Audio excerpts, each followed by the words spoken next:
Green clear. So, hello everyone. We are finally in for our next video. So, to close out the month of April, I've basically come to the decision.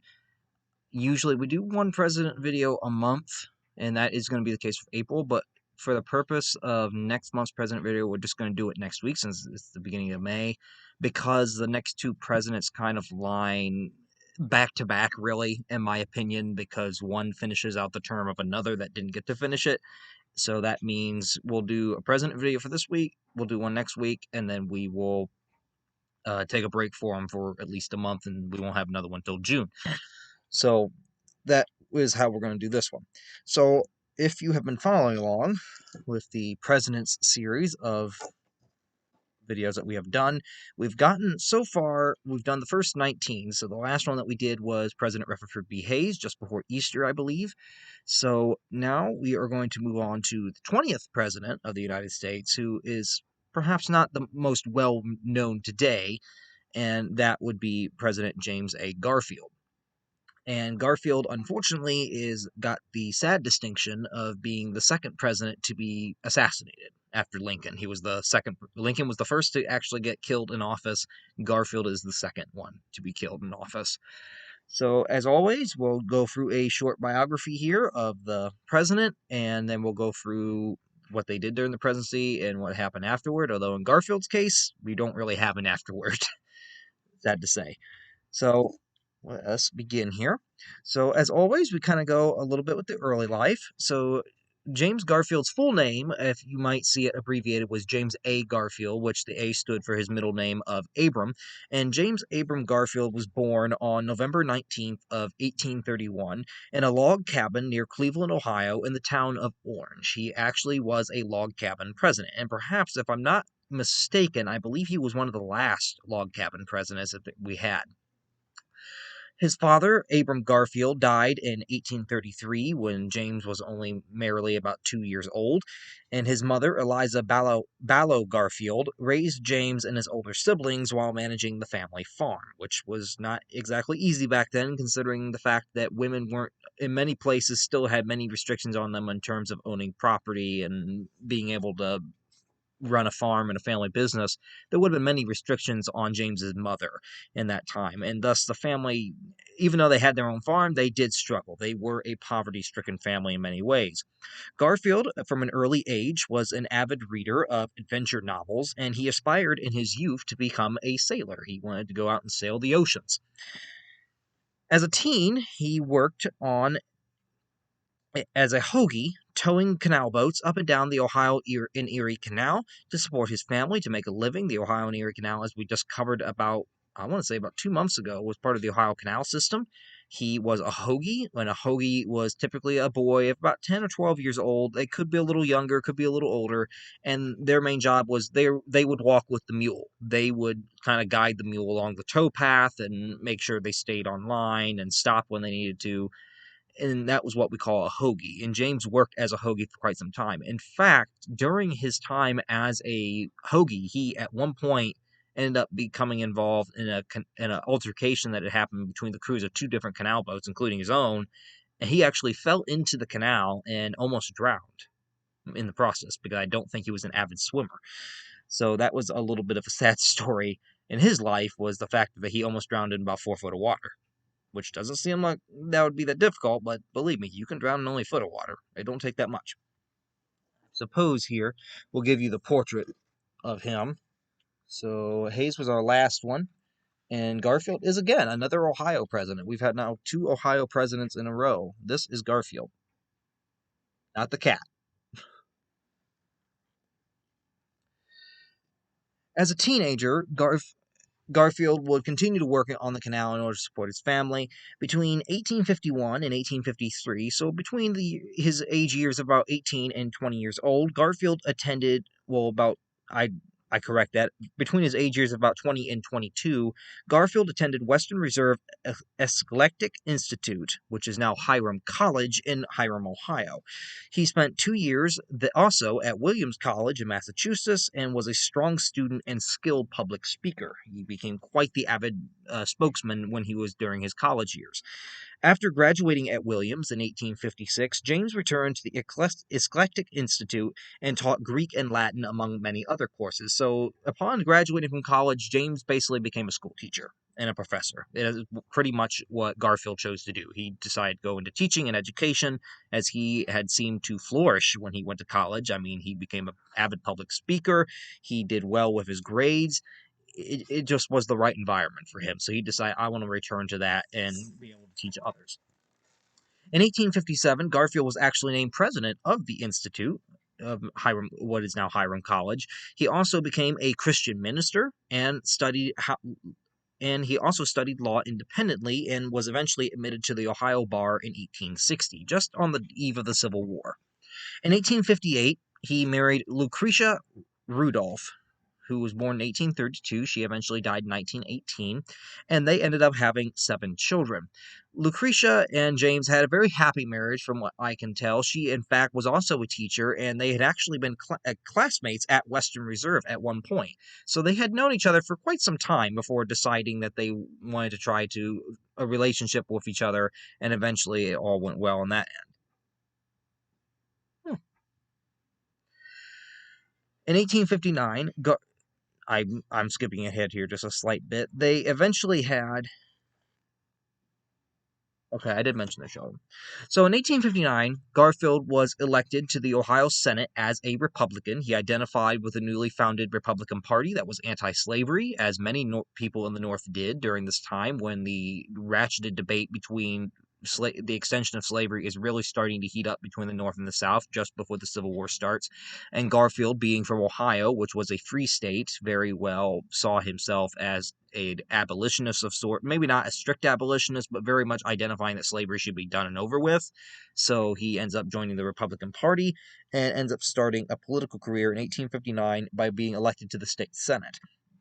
He used this position to then advocate for forcing the seceding southern states to rejoin the Union when the Civil War neared in early 1861. So in early 1861, when the 7 southern states start seceding over the election of Abraham Lincoln, Garfield is in the Ohio Senate basically trying to convince the state and the federal government that you should force these states to rejoin. They have no right, have no legality to be leaving.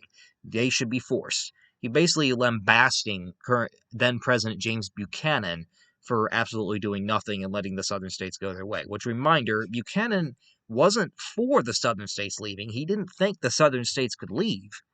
The problem was Buchanan didn't act because he also didn't think he had any power to stop them from leaving. That was his dilemma. He didn't believe it was constitutional for them to secede, but he at the same time didn't think that he had any constitutional power as president to make them stay, which Lincoln very much defied and said, no, I do have the power because this is a rebellion against the federal government and thus covered under the War Powers Act. Well, not act, but the War Powers Clause of the presidency that is included in Article 2 of the Constitution. When the Civil War ended up beginning in April of 1861, Garfield ended up joining the Union Army. He was made a lieutenant colonel in the 42nd Ohio Volunteer Infantry Regiment and proved to be an effective leader despite lacking any actual military experience, which is quite shocking. Some of our best military commanders in the past and leaders have sometimes been the men that really didn't have any military experience prior to that at all. And Garfield was one of those shining examples. In November of 1861, Garfield's brigade drove Confederate forces out from eastern Kentucky at Paintsville and Prestonburg. They also would see action at the Battle of Shiloh in 1862, the Siege of Corinth that same year in Mississippi, and at the massive Battle of Chickamauga in September of 1863 down in northern Georgia. In fact, at the time of Chickamauga, Garfield had actually been chief of staff to General William Rosecrans at the time, and had somewhat convinced Rosecrans to kind of initiate what would become the Battle of Chickamauga. I don't think Garfield had the exact idea of, this massive battle playing out, but the tactics that ended up leading to it and trying to pursue retreating Confederate forces and push them out of Tennessee, that was very much part of what Garfield had advised Rosecrans to do. In 1862, Garfield was elected to represent Ohio in the U.S. House of Representatives. However, he was initially reluctant to resign his military post at the same time. In fact, Garfield did not actively campaign, again, much like Rutherford B. Hayes had done during the Civil War, although he had been nominated by the Republican Party for a political job. and for a job in Congress or in the governorship or state government, because they were actively enlisted in the Union Army, they also viewed it wasn't really right for them in the nation's hour of peril to go and take a political job while their comrades are still going to be on the battlefield fighting and dying by the thousands every day. So Garfield, much like Hayes before him, had very well decided, I'm not going to rush to resign my military post just because I got elected. He eventually would leave after Chickamauga in late 1863 as a major general in the Union Army after he was actually convinced to do so by none other than President Lincoln, who advocated that he needed allies in Congress, especially after the midterm elections. So he basically argued to Garfield's like, do not feel that you're giving up on your country, because he said you will still be helping her in the government in its time of peril, as you'll be serving a government and trying to right some of the wrongs that have led to this great conflict. Among those being the passage of the 13th Amendment that would abolish slavery, which the House passed in February of 1865. Well, not February, but late January, I believe. I think it was like the second to last day of January. So that begins what will become Garfield's congressional career, which will really get him into politics at a young age. So here is a picture of Garfield at age 16. This would have been shortly before he would have entered college. He would have entered college a couple years after this. This is what he looked like at the time. He might have even been a hoagie maybe about a year or two before this, or maybe even at the current time he would have been.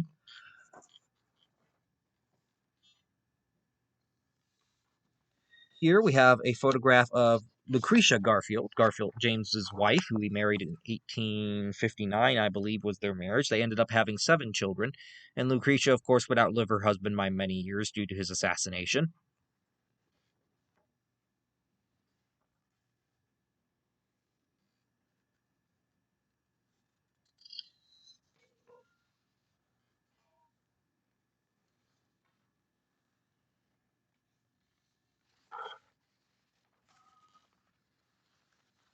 And here we have a picture of General Garfield during the Civil War.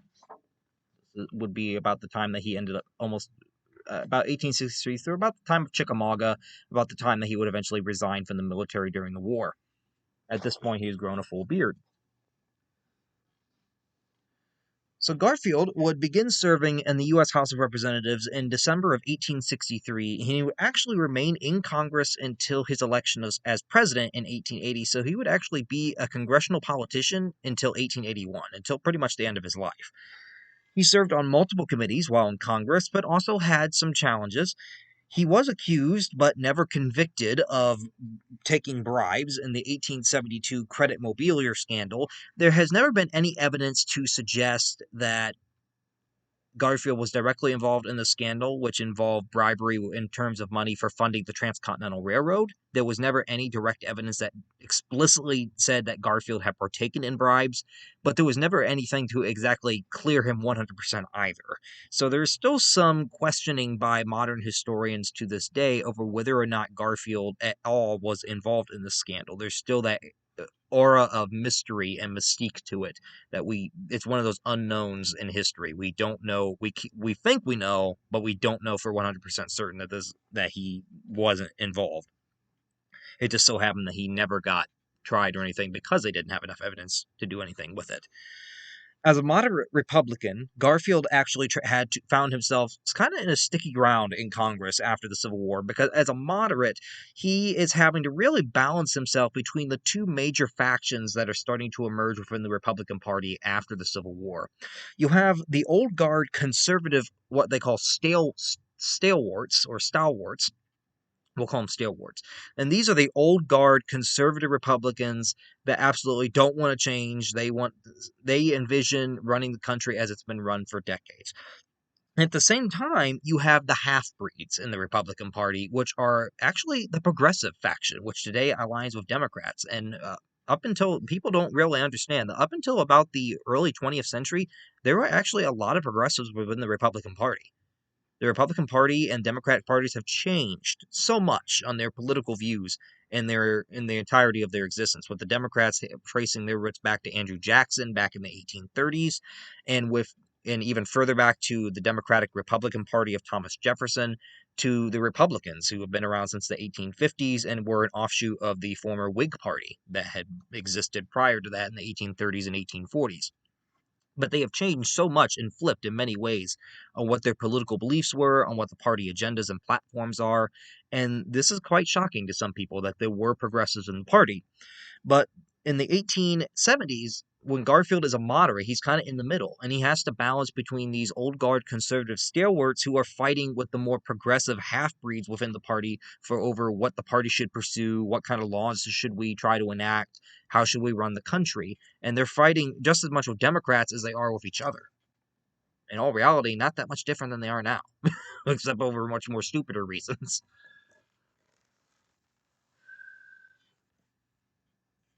Garfield ended actually, among the many committees that he served on while he was in Congress, he actually was one of the members of the committee that resolved the 1876 election dispute that ultimately handed the 1876 presidential election to Rutherford B. Hayes.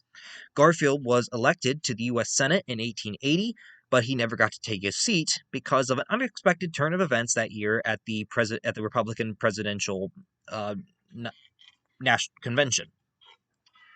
Garfield had actually campaigned at the Republican National Convention for his longtime friend John Sherman at the convention. He did not campaign for himself, and the choice in 1880 for a new Republican candidate for the party was basically all open for about anybody. President Rutherford B. Hayes had already stated when he had accepted the presidency in 1877 that he would only serve one term, that he would not seek another, and that left it wide open to any possible contender that wanted to become president in the Republic and snab the Republican nomination to try to make their hand known at the National Convention and get enough of those delegates to vote for them.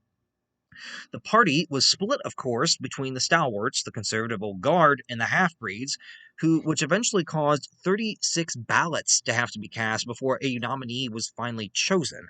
They selected Garfield as a dark horse candidate. Ironically, there were a lot of delegates at the conservative old guard convention that somewhat actually had wanted to nominate former President Ulysses S. Grant for a third term, and there was a significant faction of these at that convention. Unfortunately, they could not get enough votes of the delegates to back Grant as a third-time candidate, and thus he didn't get the nomination.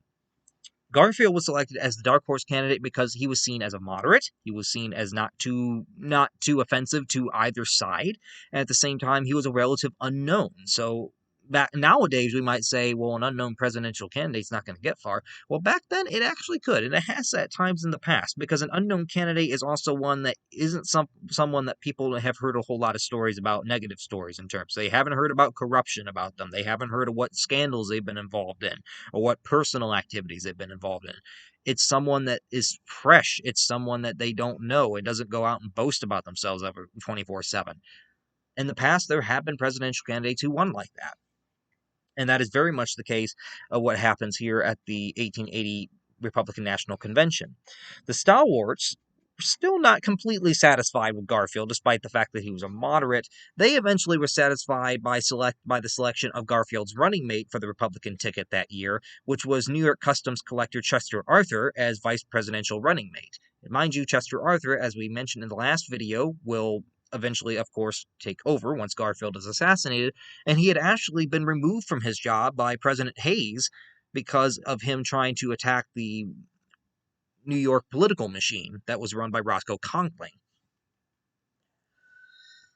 And the 1880 presidential election results were as follows. There were 369 electoral votes that were in total for the Electoral College at the time. A candidate would need a majority of 185 of those votes to win. Garfield received 214 of the 369 electoral votes, and his opponent, Winfield Scott Hancock, had only won a meager 155. So it was actually, in all reality, 214 to 155, and you needed 185 to win. It was actually a fairly close election. It wasn't that far off.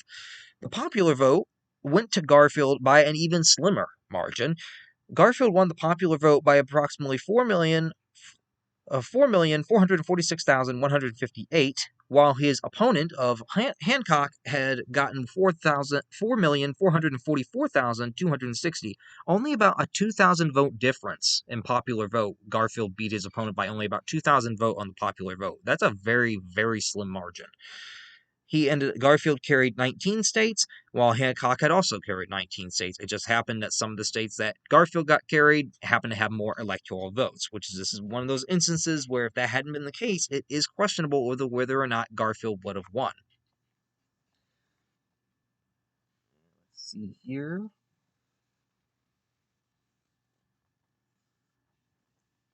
Here we have a campaign banner from 1880 for the presidential election that year of the Republican nominees.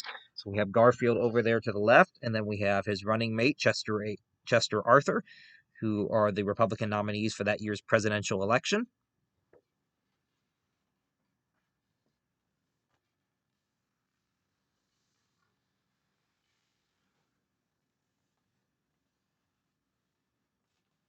Here we have the electoral map of the 1880 presidential election, just to kind of show you which way certain states went. And as you can see, Hancock and the Democrats got all the South, but look where there's higher numbers of electoral votes up here in the North compared to the South. That is what handed Garfield his victory.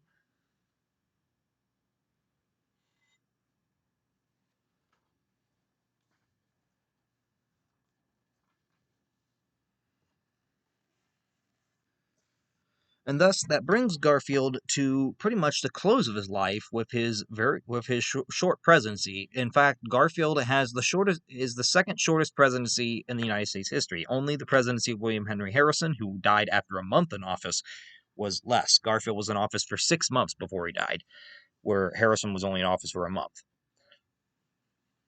So after his inauguration on March 4th of 1881, Garfield spent much time on assembling his cabinet and making other appointments.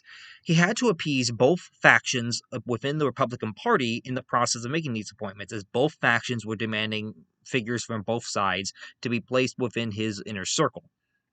Since the half-breeds had been more vital in nominating Garfield at the National Convention the year before, Garfield appointed their leader, Senator James G. Blaine of Maine, as his Secretary of State, which you got to keep in mind, Secretary of State is quite a bold statement because Secretary of State is technically in the line for presidential succession. I believe it is after the Speaker of the House.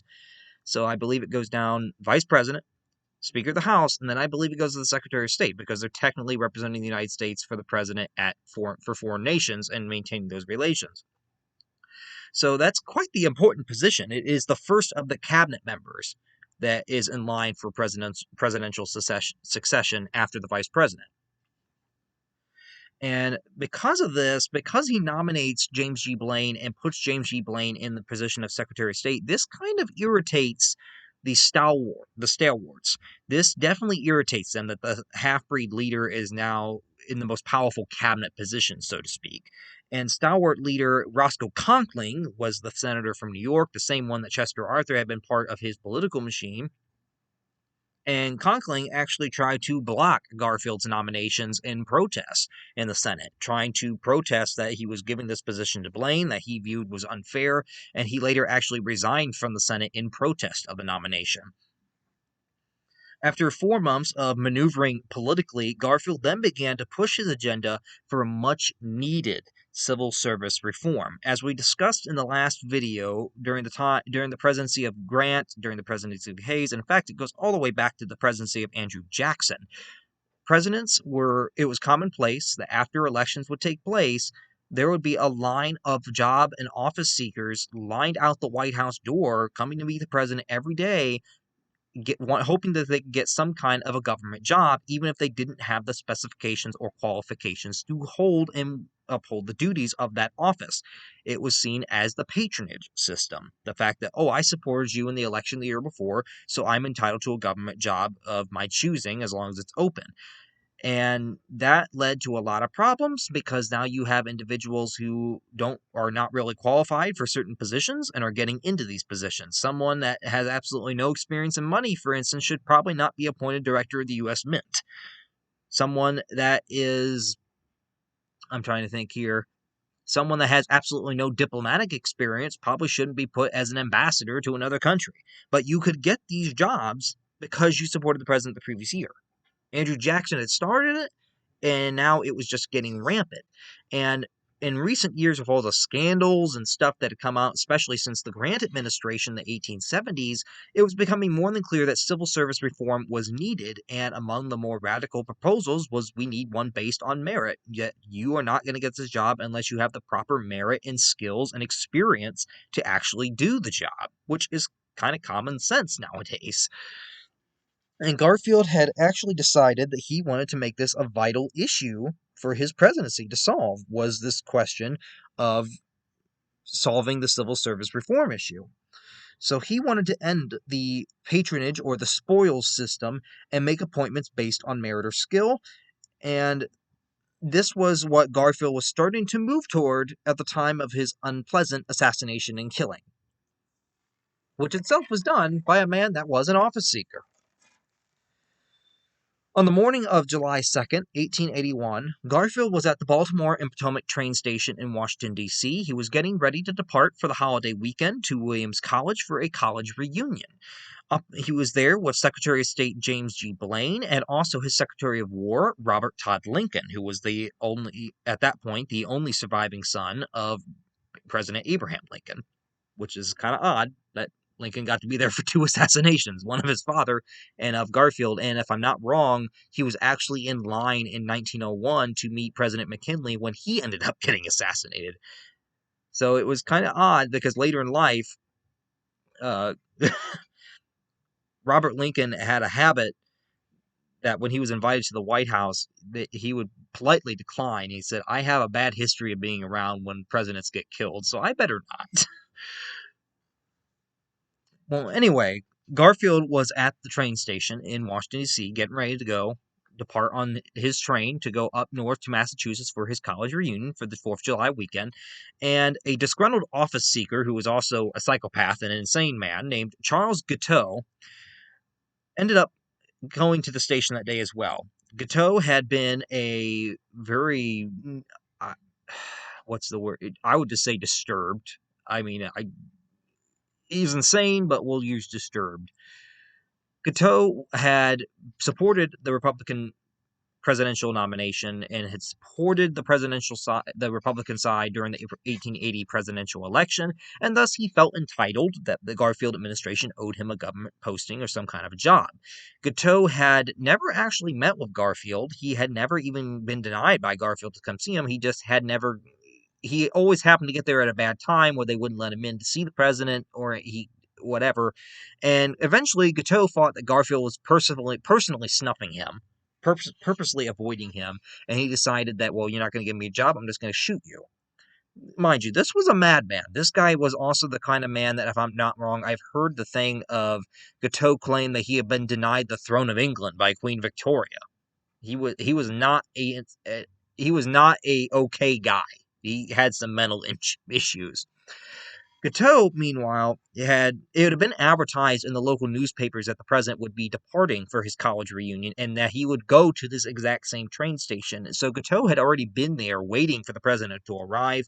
Upon seeing the president, he gets up from his bench, takes out a .44 caliber Bulldog British revolver, and ends up firing 2 shots at Garfield, with one going into Garfield's torso, the other one grazing his arm. He reportedly stated as he had shot the president, "I am a stalwart and Arthur is president now." He was later convicted and hanged in 1882, and I think one of the most outrageous things that Guiteau tried to do was Guiteau tried to get out of the death sentence by personally pleading to now President Chester A. Arthur, because he didn't get tried until Garfield eventually died. Garfield didn't die immediately. It took him a couple months. But in the process of trying to avoid the death sentence, he actually requested a presidential pardon from Chester Arthur. And his reasoning for requesting the pardon and why he thought that he should deserve one was, well, I basically upped your salary when I made you president by shooting Garfield, so I should get some kind of, pardon back in exchange for that. That was his legitimate excuse, was, well, I upped your salary. You killed the president of the United States, and you think I'm going to give you a pardon just because you upped my salary? Yeah. Nowadays, that would probably work. Back then, people still had sensibility. And Arthur correctly just ignored that and didn't even consider a pardon. Garfield would lay in the White House for 3 months after this incident in July of 1881 as the doctors tried to locate the bullet that had gone into his back. They did not use proper hygiene and sanitation, and at one point they even brought in famed inventor Alexander Graham Bell with a makeshift metal detector to try to detect the bullet and find it, which Bell was unfortunately not successful. And in fact, it has been widely widely, I think, agreed upon by many medical experts of now that had the doctors, because they were not washing their hands, they weren't washing their tools, and they kept probing this bullet wound in the back of Garfield. Eventually, gangrene also started to set in, among other infections. And there's been wide consensus among many medical professionals nowadays that had they simply, it didn't seem, if Garfield eventually, the bullet they found had lodged behind his pancreas. It was lodged behind it, but it didn't seem to be cutting anything serious. So there is wide consensus that there was the possibility they could have left it alone and he might have been fine. But even let's say that wasn't the case. Let's say they had to remove it. Had they had modern medical science, Garfield more than likely would have survived. This was probably the only instance of a president dying that he absolutely probably could have survived had we had more modern techniques, more modern medical practices, and modern medicine. Garfield definitely probably would have made it. Unfortunately, that didn't exist back in 1881, and it ended up costing Garfield his life. On September 19th of 1881, Garfield ended up dying from an infection and an internal hemorrhage at the age of only 49. He wasn't even 50 years old. He was eventually buried in Lakeview Cemetery in Cleveland, Ohio.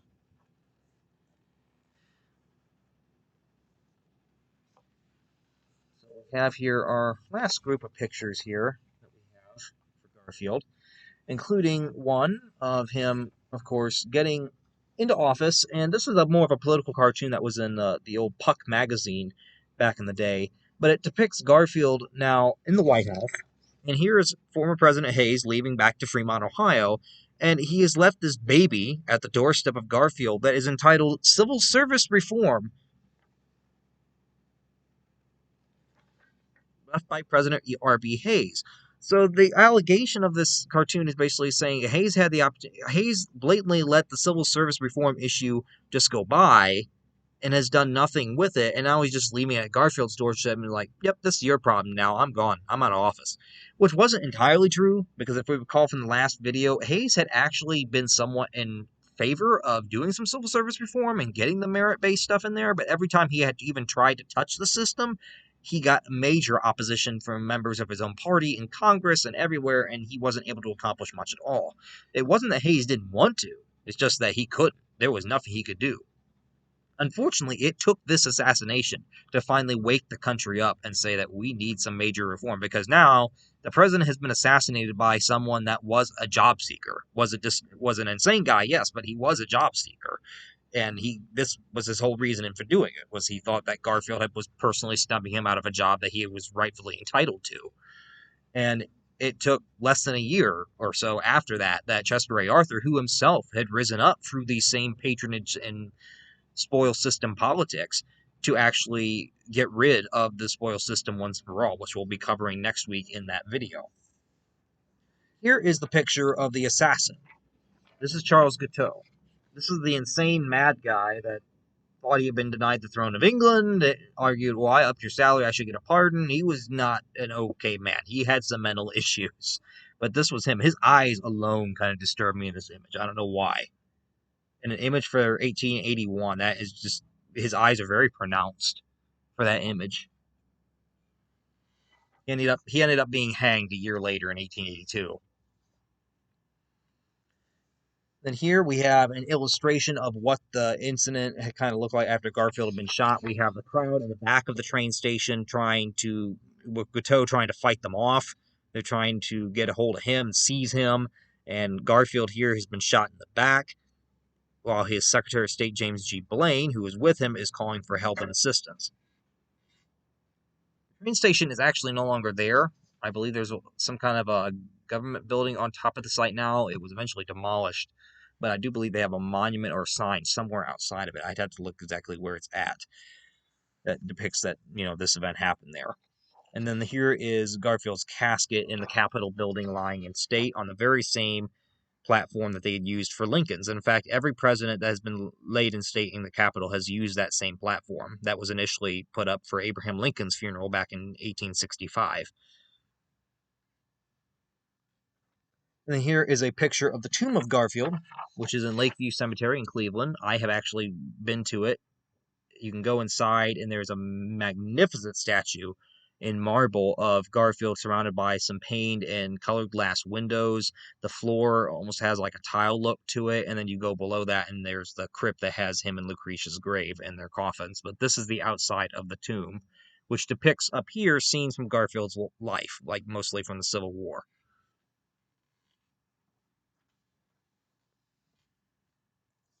That is all I have for this video. Again, Garfield is not the longest president, only because he doesn't really get to serve out a presidency. He gets 6 months and then he gets shot. So at this point, we've now had 2 presidents who unfortunately have been assassinated and been killed. That is most unfortunate in American history, which leads us next week to his successor who will finish out his term, which is Chester A. Arthur. So if anyone has any questions or any comments or any other details you'd like to add, feel free to put that in the comment section below as always. I am hoping that everyone is going to remain safe for this week. I'm hearing that there could be some severe weather later in the week, but we'll see what that actually holds. So, as for right now, we'll see you guys all back here next week for the video on Chester A. Arthur, and hopefully everyone stays dry and everyone stays safe. So until then, we'll see you next week.